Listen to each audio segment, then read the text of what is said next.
मैं मैथ्स मित्र नितिन राठौर आपका logic mind academy में बहुत बहुत स्वागत करता हूं।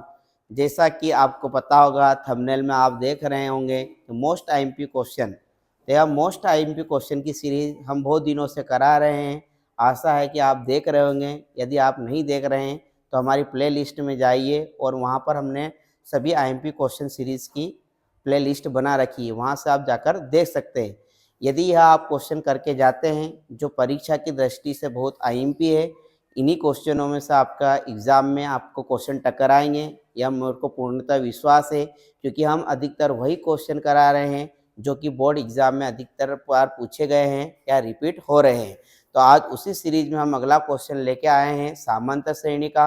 अब सामांतर श्रेणी के हमने पिछले कुछ सवाल करा दिए हैं और हो सकता है कि एक दो सवाल और कराएं।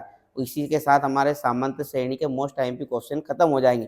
फिर हम अगले चैप्टर में अगला वीडियो लेकर आएंगे मोस्ट आईएमपी क्वेश्चन का। तो आपके सामने यहाँ दिख रहा होगा, किसी एपी के प्रथम 5 और अंतिम पद 45 है और योग 400 है। पदों की संख्या और सार्वंतर ज्ञात कीजिए।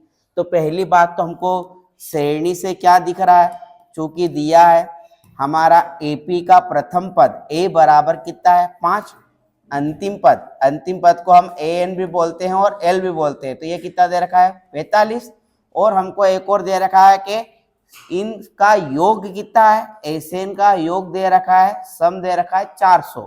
तो आपको निकालना है, सर्वांतर भी निकालना है और पदों की संख्या भी निकालनी, मतलब कि आपको एन फाइंड करना है और डी भी आपको क्या करना है, ज्ञात करना है। अब कैसे करेंगे, तो हमें एसएन का प्रथम और अंतिम पद जब दे रखा हो और उनका योग दे रखा हो तो हम एसएन का फार्मूला जानते हैं। एसएन का फार्मूला होता है n/2 ब्रैकेट के अंदर a प्लस एल। तो यहाँ एसएन कितना दे रखा है 400, तो एसएन की जगह कितना लिख दूंगा 400। एन ज्ञात करना है तो ऐसा का ऐसा अपॉन 2। ए की वैल्यू मेरे पास है कितनी है 5, एल की वैल्यू मेरे पास है, एल की वैल्यू कितनी है 45, तो लिख दूंगा 45। अब यहाँ पर हम देखते हैं कि 45 और 5 जोड़ेंगे तो कितने हो जाएंगे, 45 और 5 जोड़ेंगे तो 50, बराबर में कौन है 400। इस 2 से मैं 50 को काटूंगा तो कितनी बार कटेगा, n गुणित 25 हो जाएगा। 2 से 50 को काटेंगे 25 बार, बराबर में कौन है 400। अब जब मैं n की वैल्यू निकालूंगा तो 400 के बटे में कौन चला जाएगा 25। 25 से 400 को काटेंगे, कितनी बार कटेगा 25 से 400 16 बार। कितनी बार कटेगा 16 बार। तो n की वैल्यू आपको कितनी आ जाएगी 16 आ जाएगी।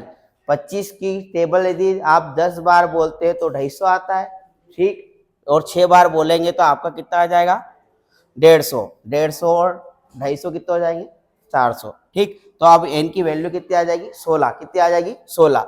यह n का मान अब मेरे को आ चुका है। अब मेरे को d का मान निकालना है। किसका मान निकालना है, d का। तो d का मान निकालने के लिए क्या होगा, an बराबर a plus n minus 1 into D. an का क्या है, आपको an दे रखा है, आपको अंतिम पद कितना दे रखा है 45। a का मान तुम्हारे पास कितना है 5, तो a की जगह कितना लिखूंगा 5।